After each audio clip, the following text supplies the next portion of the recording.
ஓம் ஸ்ரீ குருபியோ நமக. ஓம் ஸ்ரீ மகா பெரியவா சரணம். ஆகஸ்ட் 19 இன்றைய தினம் ஆவணி மாதத்தோட பௌர்ணமி. அது மட்டும் இல்லை, ஆவணி அவிட்டம். ஒரு டம்ளர் தண்ணீரில் இப்போ நாம் சொல்லக்கூடிய இந்த ஒரு பொருளை போட்டு உங்கள் வீட்டோட பூஜையில் வச்சுட்டு அதுக்கப்புறமா அதை நீங்கள் மறுநாள் நிலைவாசலில் தெளிக்கணும். அப்படி செய்கிறதால உங்களுக்கு இருக்கக்கூடிய பொருளாதார பிரச்சனையெல்லாம் நீங்கும், உங்கள் வாழ்க்கையே தலைகீழாக மாறும். அது என்ன பரிகாரம் அப்படிங்கிற பற்றி தெரிஞ்சுப்போம். அதுக்கு முன்னாடி நம்மளோட வீடியோஸை இப்போ தான் நீங்கள் ஃபஸ்ட் டைம் பார்க்குறீங்க அப்படின்னா மறக்காமல் சப்ஸ்கிரைப் பண்ணிக்கோங்க. இது மாதிரி அப்டேட் தெரிஞ்சுக்கிறதுக்கு பக்கத்தில் இருக்கக்கூடிய நோட்டிஃபிகேஷன் பெல்லையும் கிளிக் பண்ணிக்கோங்க. இப்போ டம்ளர் தண்ணீரில் எந்த பொருளை சேர்க்கணும் அப்படிங்கிற பற்றி தெளிவாக பார்ப்போம். பௌர்ணமி திதி வழிபாடு அப்படின்னு சொன்னாலே நம்ம ஞாபகத்துக்கு வர வேண்டியது அம்மன் வழிபாடு தான்.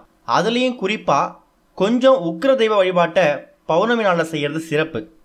இன்னும் தெளிவாக சொல்ல போனால் அம்பாலோட பல் வெளியில் தெரிகிற மாதிரி அளவுக்கு இருக்கக்கூடிய உக்கிர தெய்வங்கள் எல்லாத்தையும் இன்றைய தினத்தில் நம்ம வழிபாடு செய்யணுமா. அதாவது வாராகி, காளி தேவி, பிரத்யங்கரா தேவி, அங்காளம்மன், இது மாதிரி இருக்கக்கூடிய தெய்வங்களை பௌர்ணமி நாள் அன்னைக்கு கோவிலுக்கு போய்ட்டு வழிபாடு செய்கிறது ரொம்ப ரொம்ப சிறப்பு வாய்ந்த பலனை ஏற்படுத்தி கொடுக்கும். அதுலேயும் குறிப்பாக வீட்டில் இருக்கக்கூடிய பெண்கள் இந்த வழிபாட்டை தவறாமல் கட்டாயம் செய்கிறது மூலயமா குடும்பத்துக்கு சுபிக்ஷத்தை ஏற்படுத்தும். கெட்ட சக்தியை நம்ம வீட்டில் அண்ட விடாது. நம்ம உடம்புல நமக்குள்ள துர்சக்தி இருந்துச்சுன்னா அதெல்லாம் தங்காது, தெரிச்சு ஓடிடும். வீட்டில் தரித்திரம் பிடிக்காது, குடும்பத்தில் சுபகாரிய தடை வரவே வராது. இத்தனை நன்மைகளையும் கொடுக்கக்கூடிய ஒரு அற்புதமான வழிபாடு தான் ஆவணி மாதத்தில் அவிட்டம் நட்சத்திரத்தில் வரக்கூடிய இந்த ஒரு ஆவணி பௌர்ணமி, ஆவணி அவிட்டம். இன்றைய தினம் ஆகஸ்ட் 19 ஆவணி மாதத்தோட பௌர்ணமி தேதி வர்றதால இது ப்ளூ மூன் அப்படின்னு சொல்லக்கூடிய இன்னொரு பெயரும் இருக்குதான். அதிசக்தி வாய்ந்த பௌர்ணமி நாள் அன்னைக்கு நாம் அம்பாளை அம்மனை வணங்கும் போதும் சந்திர பகவானை வணங்கும் போதும் நமக்கு என்ன வேணுமோ அது நமக்கு அப்படியே கிடைக்கும். அது மட்டும் இல்லை, இந்த நாளில் நம்முடைய வீட்டில் நம்ம உடம்புல இருக்கக்கூடிய தரித்திரத்தை விரட்டி அடிக்கக்கூடிய ஒரு சில விஷயங்களை இப்போ பார்க்கலாம். இந்த ஒரு ஆவணி அவிட்டம் தினம் அன்னைக்கு செய்யக்கூடிய விஷயங்கள் புதுசாக ஆரம்பிக்கும், மேன்மேலும் வளரும்னு சொல்லுவாங்க. அதனால தான் இன்றைய தினம் பூணூல் மாற்றிக்கிறாங்க.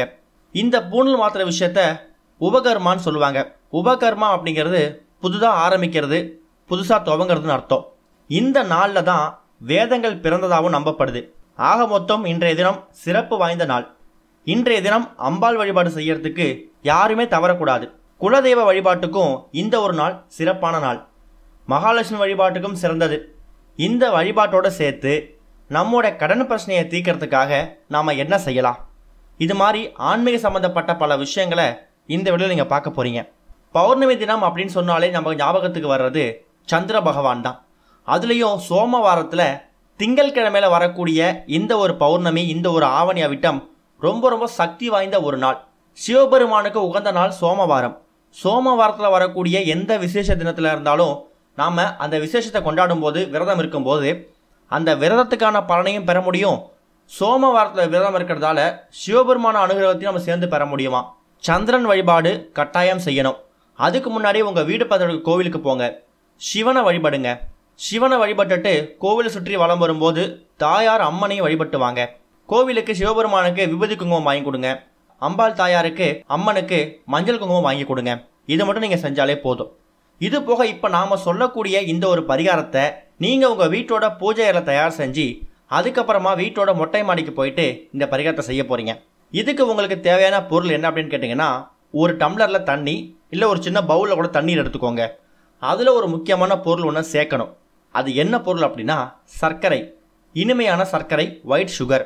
இந்த இடத்துல நீங்கள் ஒயிட் சுகர் சேர்த்தாலும் சேர்க்கலாம். இல்லையா, உங்கள் வீட்டில் சுவாமிகளுக்கு நைவேத்தியமாக படைக்கிறதுக்குன்னு கல்கண்டு வச்சுருப்பீங்க. டைமண்ட் கல்கண்டாக இருந்தாலும் சரி, இல்லை பெரிய பெரிய உருண்டைகளாக இருக்கக்கூடிய கட்டி கல்கண்டாக இருந்தாலும் சரி, ஏதாவது ஒரு கல்கண்டை அந்த தண்ணீரில் போட்டுருங்க. இப்போ சின்னதாக ஒரு பவுலில் சொம்பு தண்ணீரில் இல்லை டம்ளர் தண்ணீரில் கல்கண்டையோ ஒயிட் சுகர் சர்க்கரையோ போட்டுறீங்க. மாலை ஒரு 6:30 மணிக்கு மேலே இல்லை ஒரு 7 மணிக்கு மேலே பார்த்தீங்கன்னா பௌர்ணமி தினத்தில் முழு நிலவு ரொம்ப பிரகாசமாக தெரியும். இந்த பூமியே ரொம்ப வெளிச்சமாக இருக்கும்.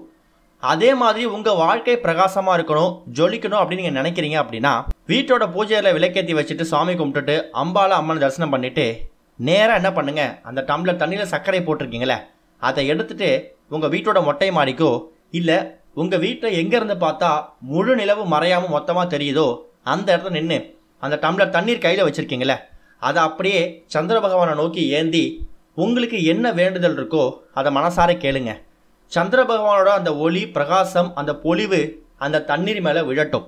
உங்களுக்கு இருக்கக்கூடிய கடன் பிரச்சனை, பொருளாதார பிரச்சனை, மனக்குழப்பம், தீராத வியாதி, இது எல்லாத்தையும் சந்திர பகவானே மனசார வேண்டிக்கிட்டு அந்த நேரத்தில் ஓம் சந்திர மௌலீஸ்வராய நமக அப்படிங்கிற மந்திரத்தை, இந்த ஸ்லோகத்தை 3 முறை வாய்விட்டு உச்சரிச்சிடுங்க.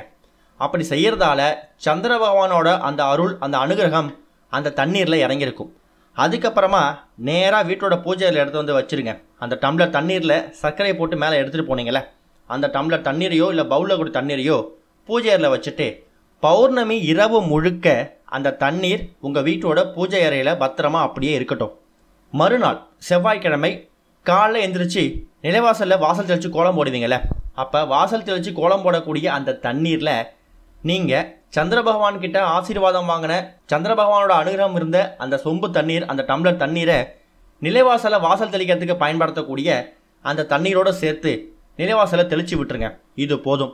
இப்படி செய்யறதால என்ன ஆகும் அப்படின்னு கேட்டிங்கன்னா, உங்கள் வீட்டில் இருக்கக்கூடிய லக்ஷ்மி கடாட்சம் அதிகமாகும். சந்திர பகவானோட அருள் பரிபூர்ணமாக கிடைக்கும். சந்திர பகவானோட அருள் பரிபூர்ணமாக கிடைக்கிறதால சிவபெருமான் ஈசனோட அருள் நமக்கு பரிபூர்ணமாக கிடைக்கும். இனிப்பு கல்கண்டு அப்படிங்கிறது மகாலட்சுமி சார்ந்த பொருள். உங்கள் வீட்டில் லக்ஷ்மி கடாட்சமும் அதிகரிக்கும். இந்த இடத்துல நாம் ஏன் வெள்ளை நிறத்தை பயன்படுத்துகிறோம், ஏன் ஒயிட் சுகரை பயன்படுத்துகிறோம், இல்லை கல்கண்டை பயன்படுத்துகிறோம் அப்படின்னு கேட்டிங்கன்னா, சந்திர பகவானுக்கு உரிய நிறம் வெண்மை, தூய்மையோட மறு உருவம் தான் இந்த சந்திர பகவான். ரொம்ப பிரகாசமாக ஜொலிப்பாக இருக்காருல்ல, அப்பேற்பட்ட சந்திர பகவானோட அருள் உங்களுக்கு கிடைக்கணும் அப்படிங்கிறதுக்காகவும் அவருக்கு உகந்த நிறத்தில், வெண்மை நிறத்தில் ஒயிட் சுகரையோ இல்லை டைமண்ட் கல்கண்டையோ பயன்படுத்தி இந்த பரிகாரத்தை செஞ்சுருக்கீங்க. ஒரு மாதமும் வரக்கூடிய பௌர்ணமி தினத்துலையும் இதை நீங்கள் செய்யலாம். ஏன்னா பௌர்ணமி தினத்தில் தெய்வங்களோட சக்திங்கிறது ரொம்ப அதிகமாக இருக்குமா, இரட்டிப்பாக இருக்குமா. அந்த நேரத்தில் நல்ல சக்திகளுக்கான பவர் அதிகமாகவும், தீய சக்திகள்லாம் இருக்குல்ல, செய்வினை, சூனியம், பில்லி, இது மாதிரி நெகட்டிவ் எனர்ஜிக்கான பவர் ரொம்ப கம்மியாக இருக்குமா. அதனால தான் அந்த தினத்தில், பௌர்ணமி தினத்தில் அம்பாவை, அம்மனை நம்ம வழிபடணும்னு சொல்கிறாங்க. அதுவும் கூர்மையான பற்கள் வெளில வந்திருக்கக்கூடிய வாராகி அம்மன், பிரித்யங்கரா தேவி, காளி தேவிகள், இன்னொரு பக்கம் அங்காளம்மன், இது மாதிரி பெண் தெய்வங்களை நீங்கள் வணங்கும் போது உங்களுக்கு இது வரைக்கும் யாராவது ஏதாவது கெடுதல் செஞ்சுருக்காங்க, கெட்ட எண்ணத்தோடு உங்ககிட்ட பழகுறாங்க, எதிரிகள் அதிகமாக இருக்காங்க அப்படிங்கும்போது அப்படிப்பட்ட விஷயங்களுக்கும் ஒரு முற்றுப்புள்ளி கிடைக்கும். நீங்கள் இந்த டம்ளர் தண்ணீர் பரிகாரத்தை வீட்டில் செய்யறது ஒரு பக்கம் இருந்தாலும், உங்கள் வீடு பக்கத்தில் இப்போ நாம் சொல்லிக்கக்கூடிய இந்த 4 கோவில்களில் ஏதாவது ஒரு கோவில் இருந்தால் கூட போதும். கண்டிப்பாக எல்லார் ஊர்கள்லையும் குறைஞ்சது அவங்க வீடு பக்கத்தில் இல்லை கொஞ்சம் தூரம் நடக்கிற தூரம் முதலையாவது அங்காளம்மன் கோவில் இருக்கும். போயிட்டு வர தூரத்துக்காவது அங்காளம்மன் கோவில் இருக்கும். அந்த அங்காளம்மன் கோவிலுக்கு போகும்போது ஒரு எலுமிச்சை பழம் வாங்கிட்டு போங்க. அங்கே கோவிலை பூஜை பண்ணவன்ட்ட கொடுத்தீங்கன்னா அந்த எலுமிச்சை பழத்தை அவங்க சூலத்தில் சொருகுவாங்க. அது ஏன் அப்படி சொருகுறாங்கன்னா, உங்களுக்கு இருக்கக்கூடிய எல்லா விஷயங்களையும் அம்மன் அந்த சூலத்து வழியாக பலி கொடுக்கறதா அர்த்தம். அப்படி செய்யும்போது அங்காளம்மன் உங்களுக்கு கூட இருந்து உங்களுக்கு துணை புரிவாங்க. அங்காளம்மன் கோவிலில் மட்டும்தான் அதை செய்யணும்னு கிடையாது, எந்த கோவிலை வேணாலும் செய்யலாம். உதாரணத்துக்கு வாராகி அம்மன் கோவில்லையோ, பிரித்யங்கரா தேவி கோவிலையோ, காளி கோவிலையோ செய்யலாம். சில பேர் காளி கோவிலுக்குலாம் போக மாட்டாங்க, சில பேர் வாராகி அம்மனை வழிபடுற வழக்கம் இருக்காது.